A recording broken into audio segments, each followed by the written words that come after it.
तेलामध्ये चौपट फुलणारे हे खिच्चे पापड बनवायला खूप सोपे झालेत बरं का. थोडीफार मनात जी भीती असेल ती सुद्धा आज तुमची निघून जाईल. कारण 1 किलोचं प्रमाण मी तुम्हाला इथं दिलेलं आहे आणि 1 किलोच्या प्रमाणामध्ये मस्त खुसखुशीत चौपट फुलणारे हे खिच्चे पापड कसे बनवायचे हे आज आपण पाहतोय. साहित्यांचं अगदी परफेक्ट मोजमाप मी तुमच्यासोबत शेअर केलेलं आहे. यामुळे हा व्हिडिओ शेवटपर्यंत जरूर पहा. खूप साऱ्या छोट्या मोठ्या टिप्स सहित आज खूप सोपी पद्धत तुम्हाला मिळून जाणार आहे. अगदी 2 वर्षापर्यंत सहज हे पापड व्यवस्थित टिकले जातील असे हे पापड पिठी बनवण्यापासून तर अगदी स्टोर करण्यापर्यंतचा संपूर्ण प्रवास मी तुमच्यासोबत शेअर केलेला आहे. चला तर मग खिच्चे पापड बनवायला सुरुवात करूयात. तर इथे मी बरोबर 1 किलो तांदळाचे खिच्चे पापड बनवणार आहे. तर इथे तुम्ही रेशनचा तांदूळ किंवा इडलीचा जाड तांदूळ असतो तो इथे तुम्ही वापरला तरी सुद्धा चालेल. आता हा तांदूळ स्वच्छ पाण्याने 4 ते 5 वेळा धुवून घ्यायचा, रात्रभर फॅन खाली वाळवून घ्यायचा आणि तांदूळ चांगले कडकडीत वाळले की यानंतर याची पिठी बनवून आणायची.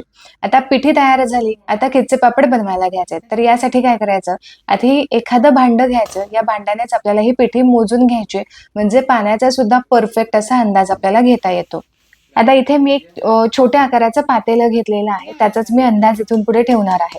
आता ही जी पिठी आहे ती आपल्याला चाळून घ्यायची. जी सुजीची चाळण असते यानेच आपल्याला चाळून घ्यायचंय, की जेणेकरून जो कोंडा आहे तो आपल्याला वेगळा काढता येईल किंवा जाड जर याच्यामध्ये तांदूळ राहिले असतील तर ते सुद्धा आपल्याला वेगळे करता येतील. तर तुम्ही इथे बघू शकता असं जाडसर इथे भरड राहिलेली आहे, ही काढून घ्यायची आणि याच पद्धतीने आपल्याला इतर राहिलेलं जे पीठ आहे ते सुद्धा मोजून घ्यायचंय. तर या पातेल्याच्या अंदाजानुसार बरोबर 2 पातेले भरून तांदळाची पिठी भरली. बरोबरच इथे एक छोटी वाटी भरून एक्स्ट्रा ही पिठी आहे, ही पिठी मी घेणार नाही. शक्यतो अशी थोडीशी पिठी साईडला काढून ठेवायची, कारण इन केस जर आपलं पीठ जर पातळ झालं तर आपल्याकडे थोडीशी पिठी असेल तर ती उरलेली पिठी आपण पीठ घट्ट करण्यासाठी वापरू शकतो. तर इथे बरोबर 2 पातेले भरून इथे पिठी तयार झालेली आहे. ही पिठी संपूर्णपणे मी चाळून घेतली. तांदळाची पिठी आपली चाळून झालेली आहे. आता ज्या पातेल्याने आपण तांदळाची पिठी मोजून घेतली होती त्याच भांड्याने आपल्याला पाणी सुद्धा मोजून घ्यायचं आहे. 2 पातेले भरून पिठी होती, यासाठी आपल्याला 2.5 पातेले यामध्ये पाणी घ्यायचं आहे. आता गॅसची फ्लेम मी इथे चालू केलेली आहे. यानंतर जो पोहे खाण्याचा रेग्युलर चमचा असतो याच चमच्याच्या अंदाजानुसार सगळं साहित्य आपण इथे घालणार आहोत. तर सगळ्यात आधी घालूयात चवीप्रमाणे मीठ. तर इथे मी घेतलेलं आहे 2 चमचे भरून मीठ. 2.5 चमचे मी इथं पापड खार घेतलेला आहे. 3 चमचे भरून इथे मी पांढरे तीळ घेतलेले आहेत. आता यानंतर इथे मी घेतलेला आहे जो उडदाचे पापड बनवण्यासाठी मसाला, रेडीमेड मसाला बाजारामध्ये मिळतो तोच मसाला मी इथे घेतलेला आहे. हेच ती सिक्रेट ट्रिक आहे की ज्यामुळे हे पापड चवीला अप्रतिम लागतात. तर इथे जिरं घालण्याऐवजी ना आपल्याला हे पापड मसाला यामध्ये घालायचा आहे. तर साधारण हा पापड मसाला जो आहे तो मी 4 चमचे घेतलाय. जिरे घातल्यामुळे काय होतं, पापड पिवळेट तयार होतात किंवा पापडांना एक वेगळाच रंग येतो. यामुळे मी जिरे न वापरता नेहमीच या पद्धतीने पापडाचा मसाला वापरते. तुम्ही सुद्धा यावर्षी थोड्याफार प्रमाणामध्ये आधी करून पहा. तुम्हाला जर याची टेस्ट आवडली तर तुम्ही नक्कीच पुन्हा हे अशा पद्धतीचे मोठ्या प्रमाणामध्ये पापड बनवू शकता. आता पाण्याला इथे चांगली उकळी फुटलेली आहे. उकळी फुटली की गॅसची फ्लेम बंद करायची. कंपल्सरी हे पाणी उकळलेलंच असावं. हे खळखळ उकळलेलं पाणी लगेचच आपल्याला या पिठामध्ये घालायचंय. तर साधारण अर्ध पाणी मी यामध्ये घातलेलं आहे. आता थोडंफार पिठी आणि पाणी एकजीव किंवा मिक्स करून घेऊयात. थोडं थोडं करत यामध्ये पाणी घालायचं आणि मिक्स करत राहायचं.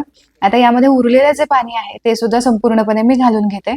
आता तळाशी जो मसाला बसलेला आहे तो मी यामध्ये घालणार नाही, कारण जसं जिरं मध्ये मध्ये दिसतं आणि या जिऱ्यामुळे सुद्धा पापड फाटले जातात. जो मसाल्याचा जो जाडसर गाळा आहे तो मी यामध्ये घालणार नाही. आता जे उरलेलं पाणी आहे ते सुद्धा आपण या पिठामध्ये चांगलं मिक्स करून घेऊ. उकळतं पाणी आपण यामध्ये घातलेलं आहे, यामुळे थोडंफार काळजी घेऊनच हे करायचं आहे. ही अगदी साधी सोपी प्रोसेस आहे. कुठेही तुम्हाला फेटत बसावं लागत नाही. यामुळे किचन ओटा सुद्धा अजिबात खराब होत नाही. आता सगळं जे पीठ आहे ते पाण्यामध्ये मिक्स करून झालं की यावरती झाकण ठेवायचं आणि कमीत कमी एक 20 मिनिटांसाठी तरी हे पीठ असंच वाफू द्यायचं आहे. तर साधारण इथे 20 ते 25 मिनिट झालेले आहेत. पीठ चांगलं वाफवलं गेलेलं आहे. इथे तुम्ही बघू शकता प्लेटवरती चांगली वाफ बसलेली आहे. आता हे जे पीठ आहे वाफवलेलं ते आपण एका परातीमध्ये काढून घेऊयात. आता सुरुवातीला हे पीठ खूप गरम आहे, यामुळे स्पॅच्युलाच्या सहाय्याने थोडंसं आपण एकत्र करून घेऊ आणि एकत्र करून झालं की एखादं मॅशर घ्या किंवा मग अशा पद्धतीने पेला घ्यायचा आणि याने चांगल्या यामधल्या लम्प्स ज्या आहेत किंवा गुठळ्या आहेत त्या सगळ्या मोडून घ्यायच्यात. तर साधारण एक 3 ते 4 मिनिटांसाठी हे पीठ मी चांगलं एकजीव करून घेतलंय. इथे पिठाची कन्सिस्टन्सी तुम्ही बघा, अजिबात यामध्ये गुठळ्या राहिलेल्या नाहीयेत. आता काय करूयात, इथे मी घेतलेला आहे कुकरचे डबे. डब्यामध्ये हे मिश्रण खाली चिकटायला नको यासाठी ऑडीचा eco bake cooking paper circle मी इथे वापरणार आहे, की जो पेपर वेगवेगळ्या साईजमध्ये अवेलेबल होतो. तुम्हाला जी साईज यामधली हवी आहे त्या साईजचा पेपर यामधून काढून घ्यायचा. तर डब्यामध्ये हे पेपर मी काढून घेतलेले आहेत. यामध्ये आपण हे तयार करून घेतलेलं पापडाचं मिश्रण घालूयात.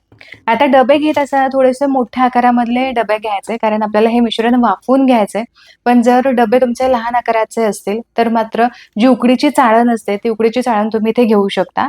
या चाळणमध्ये हे मिश्रण घातल्यानंतर वरच्या साईडने छान जे सुती कापड असतं ते अंथरून घ्यायचं, म्हणजे एक्स्ट्राची जी वाफ आहे ती त्या कपड्यामध्ये शोषून घेईल आणि आपलं जे पीठ आहे ते ओलसर होणार नाही.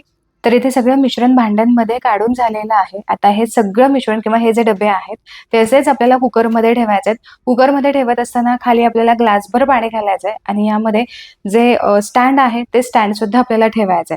यावरती एखादी थाळी किंवा डिश ठेवायची आहे, की जेणेकरून जी कुकरमध्ये वाफ तयार होते ती वाफ आपली या मिश्रणामध्ये जाणार नाही किंवा या पिठामध्ये जाणार नाही आणि आणखीन जास्त हे ओलसर पीठ होणार नाही. तर यासाठीच आपल्याला यावरती झाकण ठेवायचं किंवा एखादं सुती कापड तुम्ही यावरती ठेवू शकता. आता कुकरचं झाकण लावून कुकरच्या आपल्याला 5 शिट्ट्या करून घ्यायच्यात. तर कुकरच्या इथे मी 5 शिट्ट्या करून घेतलेल्या आहेत. जर कुकरच्या तुमच्या पटपट शिट्ट्या होत असतील तर 2 किंवा 3 शिट्ट्या तुम्ही एक्स्ट्रा इथे करून घेऊ शकता. तर इथे तुम्ही बघू शकता या झाकणीवरती वाफ जमा झालेली आहे. ही झाकणी आपण काढून घेऊयात आणि आतमधले जे डबे आहेत ते सुद्धा अगदी सावकाश काढायचे आहेत, कारण हे प्रचंड गरम असतात. कुकरमधले डबे काढून घेतलेले आहेत. आता पुन्हा परातीमध्ये जे वाफवलेलं मिश्रण आहे ते पुन्हा आपल्याला काढून घ्यायचंय. पेपर लावल्यामुळे हे मिश्रण अगदी सहज निघालेलं आहे. आता स्पॅच्युलाच्या सहाय्याने थोडंसं हे मिश्रण जे आहे ते मोकळं करून घेऊयात. एकदा मोकळं करून झालं की यानंतर तांब्याच्या सहाय्याने पुन्हा हे मिश्रण चांगलं रगडून घ्यायचं. यामधल्या ज्या गुठळ्या आहेत त्या संपूर्णपणे मोडायला हव्या. इथे 2च गोष्टी महत्वाच्या आहेत, ते म्हणजे पीठ व्यवस्थित वाफवलं गेलं पाहिजे आणि यामधल्या ज्या गुठळ्या आहेत त्या संपूर्णपणे मोडल्या गेल्या पाहिजेत. एक 4 ते 5 मिनिटांसाठी हे मिश्रण चांगलं मी मॅश करून घेतलेलं आहे. आता चमचाभर तेल हातावरती घ्यायचंय आणि हे थोडंसंच तेल आपल्याला या मिश्रणाला लावून घ्यायचं, या पिठाला लावून घ्यायचं.